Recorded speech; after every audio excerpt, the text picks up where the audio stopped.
এই সংসদে এই অধিবেশনে আরেকটি বিষয় বারবার এসেছে, সেটা হচ্ছে মুক্তিযুদ্ধ এবং জুলাই গণ অভ্যুত্থান।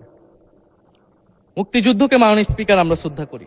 আমরা মনে করি এই প্রজন্ম যারা জুলাই গণ অভ্যুত্থানে অংশগ্রহণ করেছি, জুলাই গণ অভ্যুত্থানের মধ্য দিয়ে মুক্তিযুদ্ধের নতুন রূপ তৈরি হয়েছে, মুক্তিযুদ্ধের নবায়ন হয়েছে। মাননীয় স্পিকার, ফলে মুক্তিযুদ্ধের সাথে জুলাই গণ অভ্যুত্থানের কোনো সাংঘর্ষিক অবস্থান নেই। আমরা বারবার বলেছি মুক্তিযুদ্ধ, জুলাই গণ অভ্যুত্থান হচ্ছে মুক্তিযুদ্ধেরই আরেকটি ধারাবাহিকতা। মুক্তিযুদ্ধে আমরা সাম্য মানবিক মর্যাদার কথা বলেছি, জুলাই গণ অভ্যুত্থানে আমরা বৈষম্য বিরোধী গণতান্ত্রিক বাংলাদেশের কথা বলেছি। মাননীয় স্পিকার, কোথায় পার্থক্য, কোথায় আলাদা, এবং কোন ঘটনা বড় কোন ঘটনা ছোট, এটা অহৈতুক তর্ক। মাননীয় স্পিকার, আমরা কেউ বলি নাই যে জুলাই গণ অভ্যুত্থান মুক্তিযুদ্ধের থেকে বড়, বা জুলাই গণ অভ্যুত্থান 90-এর থেকে বড় বা 90-এর থেকে ছোট।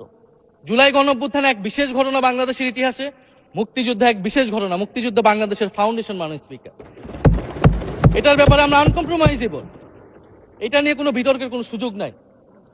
তবে এই কথাটা ওনারাই বারবার বলে মুক্তিযুদ্ধকেও ছোট করতেছেন, জুলাই গণ অভ্যুত্থানকেও ছোট করতেছেন।